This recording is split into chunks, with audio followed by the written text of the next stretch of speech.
Spin-off Clear. Di ruangan Den sudah duduk Bayu dan Brianna dengan canggung dan kaku. Di sana juga ada Subur, salah satu petugas CCTV. Erik dan Albert masih terdiam mendengarkan Den bicara dengan ketua Angel Craft komunitas High Society yang mengadakan event luxury desain berlian. Setelah Den selesai bicara dan mengakhiri panggilan video, dia memandangi Brianna dan Bayu bergantian. Pihak penyelenggara event tidak akan ikut campur mengenai kemiripan desain kalian. Dia hanya menegaskan perusahaan Diamond Indonesia mengirim ulang desain yang berbeda dan tetap akan dinilai. Ucap Den. Hening sesaat. Bri, apa desain milikmu benar hasil karyamu? Tanya Den pelan. Brianna mengangguk. Sebetulnya itu desain lama saat saya masih SMU. Masih saya gambar di atas kertas, lalu saya buat menggunakan aplikasi dibantu Kak Bayu. Jawab Brianna pelan dan tenang seraya memberikan gambar-gambar sederhana yang dia buat. Tapi kenapa perusahaan saingan bisa memiliki desain yang sama? Tanya Den lagi.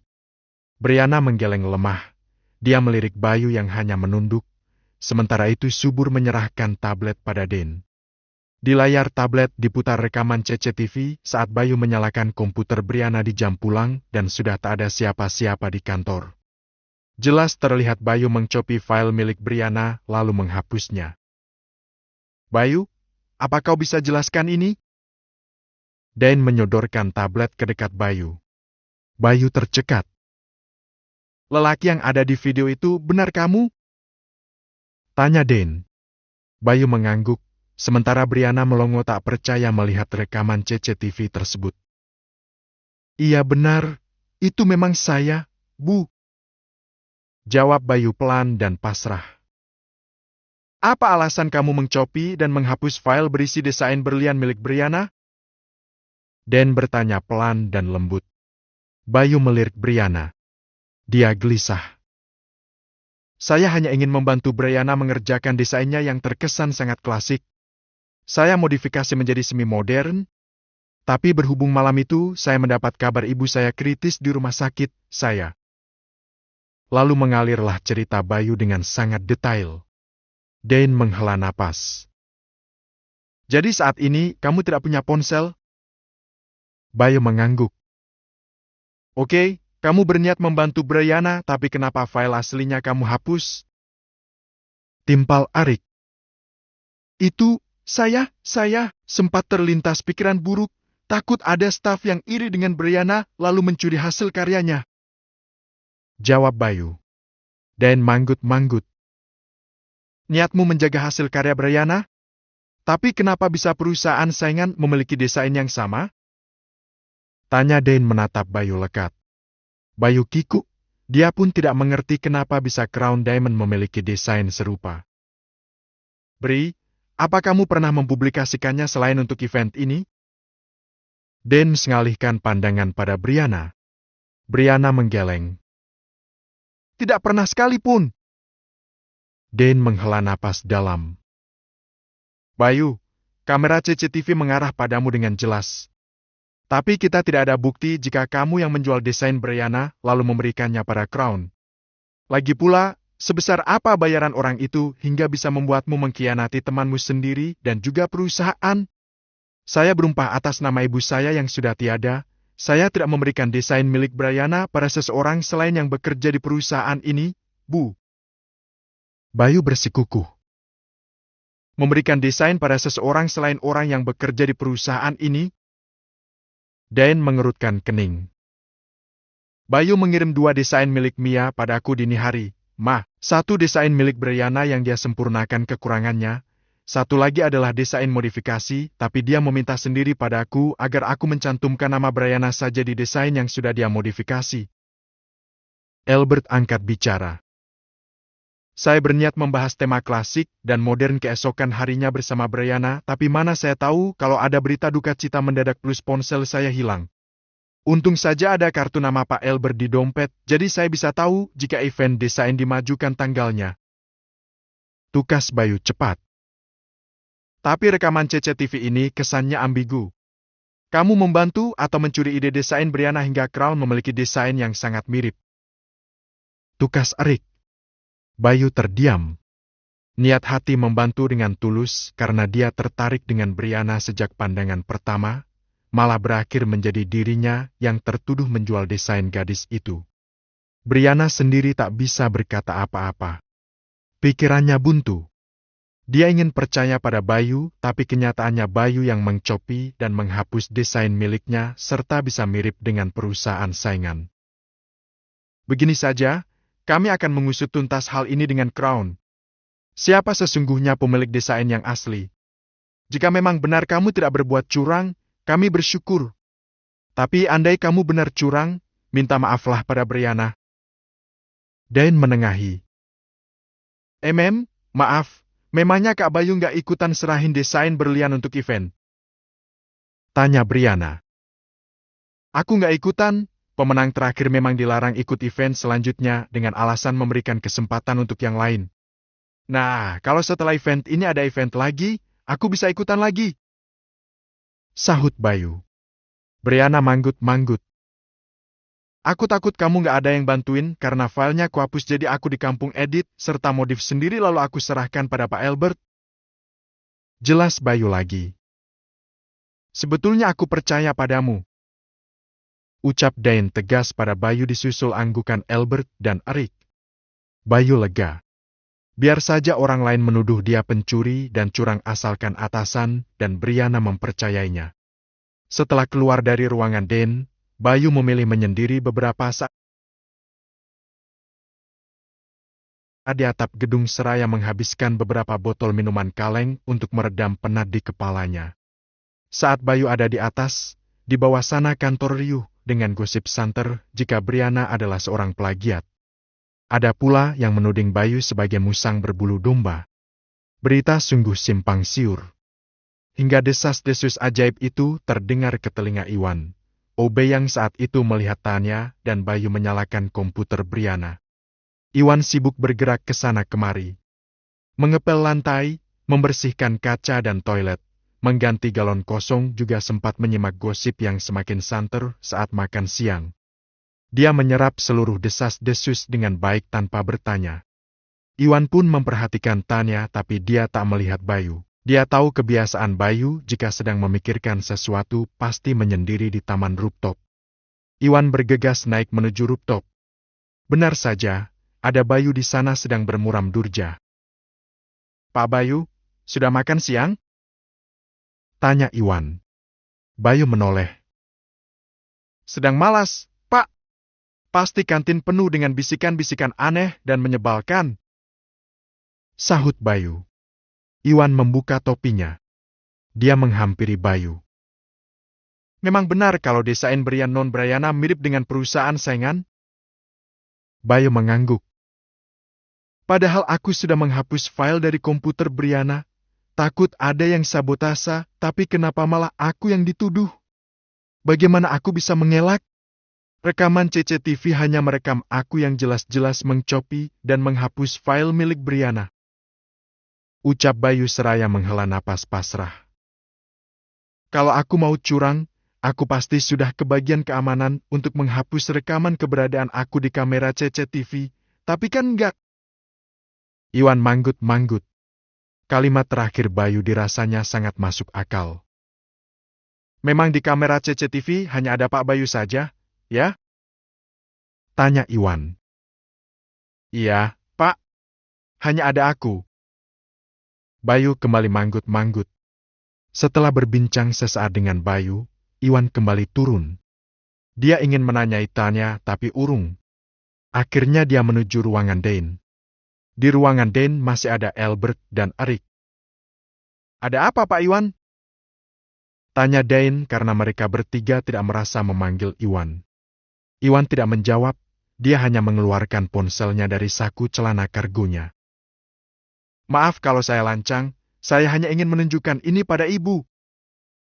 Ucap Iwan seraya memutar sebuah video dan beberapa foto. Serentak Dane, Erik dan Albert ternganga. Sore itu saya diberi tugas menata ulang ruangan Pak Albert dan melebur kertas tidak dipakai dengan mesin penghancur. Kantor sudah sepi tapi saya lembur sampai jam 7 malam. Ucap Iwan. Entah kenapa saya merasa heran dengan Ibu Tanya yang mengendap-endap menyalakan komputer Ibu Briana. Juga hal yang sama dengan Pak Bayu. Jeda sesaat. Lanjutkan, Pak Iwan, ucap Den. Lalu hari ini saya mendengar gosip today perusahaan ini bahkan semakin santer saat makan siang. Kalau boleh saya berasumsi, hanya Pak Bayu yang ada di rekaman CCTV, itu berarti niat Pak Bayu tidak jelek. Dia tak peduli dirinya terpantau kamera CCTV. Justru yang hilang dari pantauan adalah Ibu Tanya. Kenapa bisa Ibu Tanya hilang dari rekaman CCTV sementara di ponsel saya ada rekamannya? Tutur Iwan tanpa bermaksud menggurui atasannya. Dane, Eric dan Albert menghela napas lega. Mereka tersenyum pada Iwan. Kami akan mentransfer sejumlah uang ke rekeningmu karena sudah membantu masalah ini dengan cepat, ucap Dane. Seketika Iwan menepis dan menggeleng berulang kali. Tidak, terima kasih. Tapi saya menunjukkan rekaman itu tidak bermaksud ingin mendapatkan imbalan apapun. Saya hanya tidak ingin orang yang tak bersalah dituduh melakukan kecurangan. Pak Bayu itu karyawan yang sangat kompeten dan loyal pada perusahaan ini, saya percaya padanya, ucap Iwan. Tak apa-apa. Pak Iwan tetap akan kami berikan bonus karena dengan inisiatif Pak Iwan merekam aksi Tanya dan Bayu, masalah besar jadi cepat teratasi. Tenang saja, kami tidak akan menyebut nama Pak Iwan saat mengusut orang yang sudah berbuat curang di perusahaan ini, ucap Dan tegas. Silakan Pak Iwan kembali bekerja dan kami sangat berterima kasih sekali, Pak. Albert tersenyum lega karena Bayu dan gadis manis nan ceriwis yang kini sudah memenuhi pikirannya terselamatkan berkat video Iwan. Albert, panggil Tanya dan minta dia datang ke ruangan ini, titah Den. Baik, Bu Komis. Albert menjawab patuh. Spin-off drama seru. Spin-off drama seru. Pemanggilan Tanya dipending karena Dan dan Eric kedatangan tamu penting saat itu. Albert pun urung memanggil Tanya dan lagi pula stafnya itu tak ada di ruangannya. Kemana Tanya?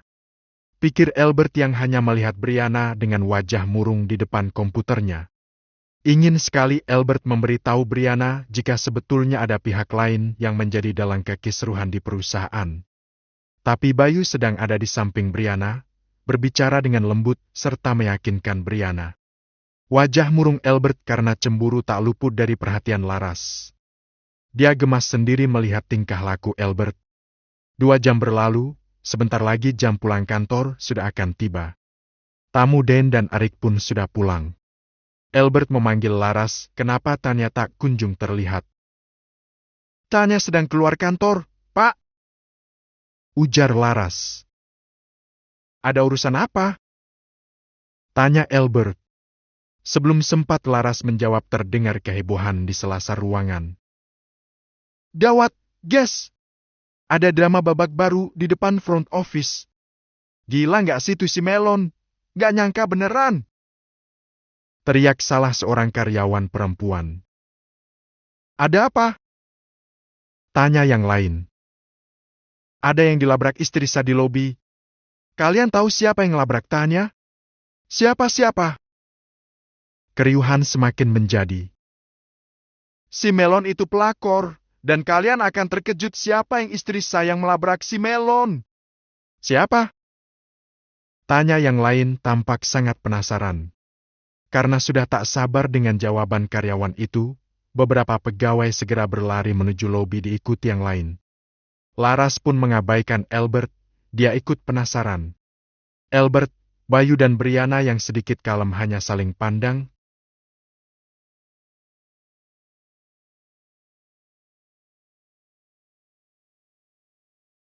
Tapi lalu mereka pun ikut ke menuju lobi. Lobi? Dasar perempuan murahan! Kau jadikan melonmu untuk menggoda suamiku, ha? Kalau jadi pelakor ya jadi pelakor saja, tidak usah sok-sokan ingin membantu perusahaan suamiku. Seorang wanita bertubuh sangat tipis hingga triplek pun menjerit kalah saing sedang mencaci dan menjambak rambut Tanya di lobi perusahaan Den. Dane sendiri dan Erik terbelalak melihat siapa yang sedang melakukan aksi mantap luar biasa terhadap Tanya. Ya Tuhan, Pak! Dia! Dane menutup mulut karena terkejut. Erik merengkuh bahu Dane. Gara-gara kamu wajah perusahaan suamiku tercoreng dan rugi miliaran dolar. Hah? Kalau sudah tidak betah bekerja di perusahaan ini, kenapa tidak pindah saja dan jadi peliharaan om-om senang termasuk suamiku?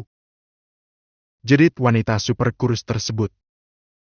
Gila, si Tanya kalah tenaganya dengan perempuan tipis itu. Bisik salah seorang karyawan. Dia siapa sih? Orang kaya? Kenapa kurus banget? Apa karena tekanan batin suaminya selengki? Memang dia siapa? Kalian nggak tahu dia siapa? Siapa? Dia istri presiden direktur Crown Diamond, guys. What? Apa? Kenapa Tanya bisa? Wah, apa jangan-jangan dia yang membocorkan desain milik Brianna? Seketika semua karyawan melirik Brianna yang tampak kebingungan melihat Tanya dijambak, diseret, dan didorong oleh wanita kurus tinggi langsing tapi bertenaga besar itu. Hasriani Melita, wanita kurus yang sedang beraksi itu adalah istri presidir Crown Diamond. Beberapa petinggi Polri Diamond tahu siapa Hasriani dan benar-benar syak mengetahui wanita itu datang ke Polri untuk menghakimi Tanya. Beberapa orang satpam berusaha memisahkan Hasriani yang membabi buta mendorong serta memaki Tanya. Tapi mereka dihadang oleh 4 orang bodyguard Hasriani yang bertubuh tinggi besar. Teriakan Hasriani yang membahana pun urung membuat satpam Polri ikut campur. Mereka paham bagaimana amarah seorang istri yang tersakiti. Ya Allah, Pak, bagaimana ini? Tanya, gadis itu.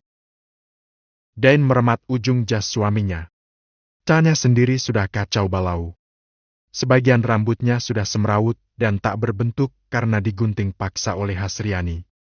Bagian depan kemejanya robek hingga memperlihatkan sebagian aset berharga miliknya. Tanya menangis tergugu dan sangat malu saat itu. Kenapa kau tutupi melonmu itu? Malu dilihat banyak orang. Gak usah malu. Kau sudah menjual murah harga melonmu pada suamiku. Teriak Hasriani. Wanita kurus itu meminta tablet pada salah satu bodyguardnya. Lalu memamerkan sebuah adegan di lorong kamar-kamar hotel. Di sana tampak Tanya dengan baju super seksi sedang berjalan seraya menggelendot mesra di samping seorang pria parubaya lalu masuk kamar hotel. Kalian lihat. Perempuan sundal ini sudah menggoda suamiku dan mencoreng nama baik perusahaan kami dengan menjual desain berlian milik karyawan perusahaan ini. Ucap Hasriani dengan berapi-api dan sorot mata berkilat penuh amarah sekaligus cemburu. Semua orang yang ada di lobi memekik tak percaya.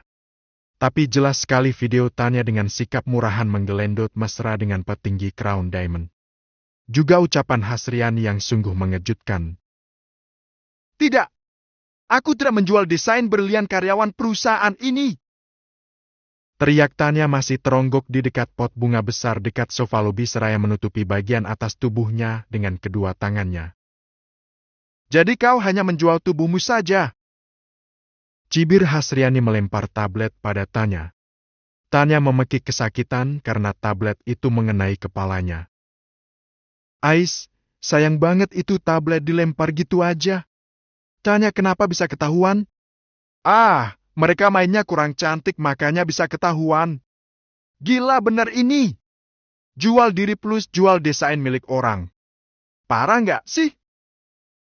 Suara-suara miring penuh cibiran berdengung di area lobi.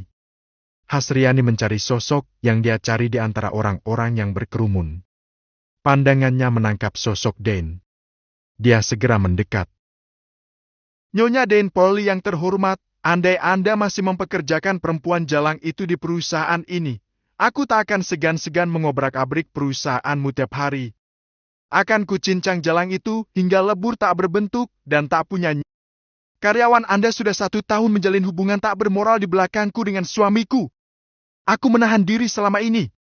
Tapi saat ku tahu dia mencoreng nama perusahaan yang sudah susah payah orang tuaku dirikan, aku kehabisan kesabaran. Suara Hasriani menggelegar dan dapat didengar oleh semua orang.